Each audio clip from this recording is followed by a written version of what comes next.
আসসালামু আলাইকুম। এহসান technique BD চ্যানেলের পক্ষ থেকে আপনাদের স্বাগতম।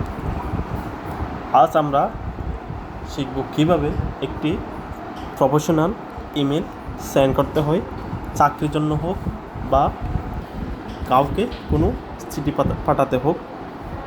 ইমেলের কী কী গুরুত্বপূর্ণ জিনিস আমাদের ফলো করা উচিত।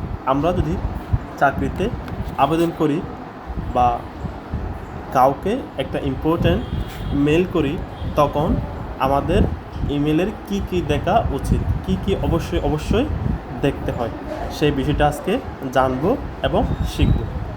চলুন আমরা সর্বপ্রথম চলে যাব আমাদের ইমেলে আসার পর আমরা কম্পোজে ক্লিক করব।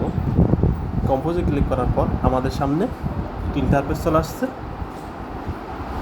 ফ্রম টু সাবজেক্ট এবং কম্পোজ ইমেল। এখানে আমরা টুতে যখন টুর পাশে আমাদের একটা অ্যারো বাটন আছে, এটাতে ক্লিক যখন করব, আমাদের এখানে সামনে টু সিসি বিসি সাবজেক্ট সব কিছু দেখাচ্ছে। এখন টু মানে কি? টু হচ্ছে আমি কাকে বা কোথায় মেলটা পাঠাচ্ছি তার ঠিকানাটি। সাপোজ আমি একটা অর্গানাইজেশনে আবেদন করতেছি, ওই অর্গানাইজেশনের ইমেল ঠিকানাটি আমি এখানে লিখব। এবং সিসি মানে কি? সিসি হচ্ছে কার্বন কপির সংক্ষিপ্ত রূপ। একটি চিঠি, ইমেল ইত্যাদির উপরে লেখা হয় তার নাম এবং ইমেল ঠিকানার আগে যিনি একটি কপি পাবেন, অর্থাৎ আমি টুতে যাকে পাঠাবো তদ্রূপ কপিটি যিনি পাবেন বা যাকে দিতে চাচ্ছি তিনি হচ্ছে সিসি, কার্বন কপি। আমি যখন সিসিতে কাউকে রাখবো, আমি টুতে কাকে দিয়েছি এবং সিসিতে যাকে দিয়েছি সেও আমি টুকে কাকে পাঠিয়েছি সেই জিনিসটি, তার ঠিকানাটি তারা একজন আরেকজন দেখতে পাবে। এটা হচ্ছে সিসি। এবং এবার এর নিচে আছে বিসিসি। বিসি মানে কি? বিসিসি হচ্ছে নিরাপত্তা এবং গোপনীয়তার কারণে। সাপোজ আমি একটা অ্যাপ্লিকেশন করতেছি, অ্যাপ্লিকেশনটি আমি ওখানে একটি আমার পরিচিত লোক আছে, অর্গানাইজেশন না জানে মতো তদ্রূপ কপিটি যদি আমি একজন আরেকজনের তথ্য না জেনে মতো গোপন করে আমি যদি কোনো মেইল পাঠাতে চাই, তদ্রূপ কপি পাঠাতে চাই, তাহলে আমি বিসিসিতে তার ঠিকানাটি লিখব। এরপরে সাবজেক্ট। একটি ইমেলের বিষয় লাইন হলো একটি ইমেলের শিরোনাম। আমি যদি চাকরি আবেদন করি তাহলে আমার ইমেলের সাবজেক্টটি কী হবে? সাবজেক্টটি এমন একটি জিনিস, সাবজেক্ট দেখে মানুষ মেলটি চেক করবে বা মেলটি দেখবে।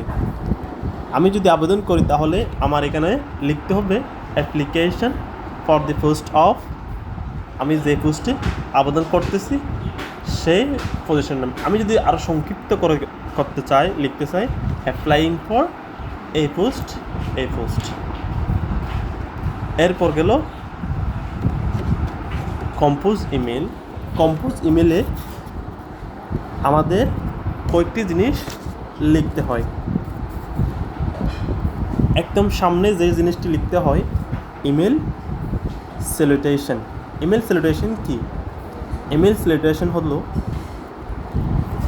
আমি যদি আমার ইমেল স্যালুটেশন দুই রকম আছে, একটা হচ্ছে ফর্মাল, একটা হচ্ছে ইনফর্মাল। ফর্মাল স্যালুটেশন কি? আমি যদি আমার বস জাতীয়, আমার চাকরির বড় ভাই বা আমার সম্মানিত ব্যক্তি বর্গদের যদি আমি মেল পাঠাই, তাহলে আমার স্যালুটেশন হবে, যদি আমার সমতুল্য বা আমার বড় ভাই জাতীয় কেউ হয় তাহলে হ্যালো এহসান ভাই, অথবা আমি হ্যালো এহসান ভাইও দিতে পারি, অথবা ডিয়ার যদি শিক্ষক জাতীয় বা হয় তাহলে শিক্ষক সমতুল্য হয়, তাহলে ডিয়ার রাফিক স্যার অথবা ডিয়ার শাহানাজ ম্যাম লিখতে পারি। এবং ইনফর্মাল কি? ইনফর্মাল স্যালুটেশন হচ্ছে হাই, হাই হাসান, হে হাসান, এবং হাউ ডিয়ার হাসান। এগুলো হচ্ছে ইনফর্মাল স্যালুটেশন। এরপরে আমাদের কম্পোজ। আমাদের বডিতে যে জিনিসটি লিখতে হয় সেটা হচ্ছে আমাদের কম্পোজ। সাপোজ আমি সচরাচর আমার একদম নর্মালি যদি আমরা আবেদন না করে কোনো অ্যাটাচমেন্ট দিয়ে থাকি বা কাউকে যদি কোনো অ্যাটাচমেন্ট পাঠাতে চাই, তাহলে আমরা সেখানে লিখতে পারি deer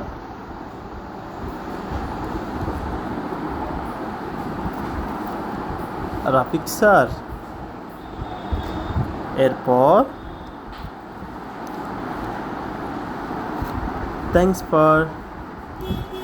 thanks for looking at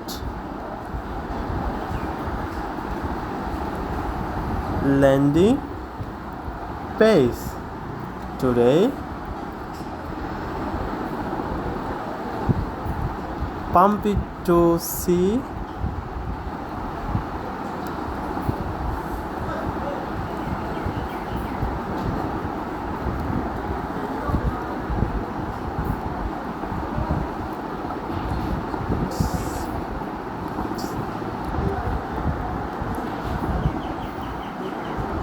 আমরা এই বিষয়বস্তুগুলো লিখতে পারি। আমরা খুব নর্মালি শর্টকাটে কিছু লিখতে পারি। এরপর যদি আমরা চাকরি অ্যাপ্লিকেশন করি, তখন আমি যে পজিশনে আবেদন করতেছি এবং আমার যে পূর্বের অভিজ্ঞতা ছিল, সেই সামঞ্জস্যপূর্ণভাবে আমি কেন এই পদে, সাপোজ আমি যদি লিখি application for the position of data animator, এখন আমরা কম্পোজ লিখব। আমরা এখানে স্যালুটেশনটা লিখব, salutation dear sir, dear sir লিখে এখন আমাদের বডিটা লিখতে হবে। বডিটা হচ্ছে আমি যদি চাকরি আবেদন করি, সেই ক্ষেত্রে আমরা এখানে কী লিখব? সেক্ষেত্রে আমাদের লিখতে হবে অবশ্যই আমি এই পদের জন্য কেন নিজেকে যোগ্য মনে করি, আমি এই পদের জন্য কেন একজন যোগ্য প্রার্থী। আমি আমারটা আমি লিখছি। আপনারা চাইলে ঠিক একইভাবে আপনাদের যে অভিজ্ঞতা ছিল পূর্বের, সেই অভিজ্ঞতার আলোকে সেই অভিজ্ঞতা এখানে তুলে ধরে আপনি আপনার ইমেল বডিটা সাজাতে পারেন। আমি আমার এই জিনিসটি এই ভিডিও ডিসক্রিপশনে দিয়ে দেব, আপনি ওখান থেকে কপি করে কাট করে আপনার জন্য একটি মেল বডি বানাতে পারেন। এরপরে গেল font and formatting. Font size. আমার এখানে অনেকে দেখা যায় অনেক বড় ছোট একটা ফন্ট এখানে দিয়ে দেয়। সেক্ষেত্রে কি হয়, যারা আপনার মেইলটি দেখবে তারা অতৃষ্ট হয়ে যাবে। এত বড় বড় ফন্ট যখন হবে, তারা এই মেইলটাকে ইগনোর করতে পারে। এই জন্য যেটা ডিফল্টে থাকে, ফন্ট সাইজ যেটা ডিফল্টে আছে, সেই ফন্টটি এখানে থাকা জরুরি। এবং ফন্ট সাইজ এবং ফন্ট কালার, আমাদের যখন কোনো চাকরির আবেদন হয় তখন আমাদের ফন্ট কালার না দেওয়াই ভালো। এরপর হচ্ছে হাইলাইটসে আমরা দেখি, আমরা একটা জিনিস হাইলাইট করতে হচ্ছে, সেক্ষেত্রে আমরা বোল্ড করে দিলাম এরপরে নিচে মার্জিনও দিয়ে দিলাম এবং হাইলাইটসের যে কয়টি বিষয়বস্তু আছে সব কিছু একটাতে দিয়ে দিলাম। এটা আমরা কখনো করব না। আমরা যেখানে আন্ডারলাইন দিব সেখানে কালার ইউজ করব না, বোল্ড ইউজ করব না। যেখানে বোল্ড ইউজ করব সেখানে কালার করব না এবং আন্ডারলাইন ইউজ করব না। এরপরে গেল হাইপারলিঙ্ক। আমি একটা বিষয়ে একটা গুগল শিট দিয়েছি। গুগল শিটটি আমি আমার একটা সহকর্মীকে পাঠিয়েছি। সহকর্মী সেখানে কিছু তথ্য আপডেট করবে। এখন আমি যে লিঙ্কটি পাঠিয়েছি সেটাতে আমি ফুল অ্যাক্সেসটা দিইনি, জাস্ট ভিউ অ্যাক্সেসটা দিয়েছি। আমি ওনাকে এডিটের অপশনটি দিই নাই। সেই ভুলটা আমরা কখনো করব না। আমরা প্রথমে যাচাই করব আমি ওনাকে কিসের জন্য আমি এই ফরম্যাটটি সেন্ড করতেছি। উনি কি রিড করবে নাকি শুধু দেখবে? যদি আমি শুধু দেখার জন্য তাকে ইমেলটা পাঠাই তাহলে ভিউ অ্যাক্সেসটা দিয়ে দেবো। যদি আমি তাকে এডিট করার জন্য মেলটা পাঠাই তাহলে আমি ওনাকে এডিট করার অ্যাক্সেসটিও দিয়ে দেবো। এরপরে গেল ইমেল ক্লোজিং। ইমেল ক্লোজিং আমাদের একটি সবচেয়ে গুরুত্বপূর্ণ বিষয়। ইমেল ক্লোজিং ওখানেও ফর্মাল ইনফর্মাল বিষয়বস্তু থাকে। ফর্মাল ক্লোজিং কি? আমি যখন আমার বসকে স্যারকে যখন মেলটি পাঠাবো তাহলে আমার ইমেল ক্লোজিংটি হবে সুন্দর এবং মার্জিতভাবে। সিনসারলি দিতে পারি, ইয়োর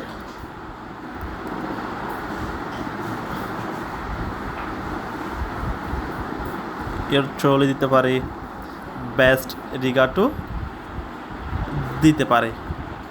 এই তিনটি হচ্ছে একদম ফর্মাল ক্লোজিং।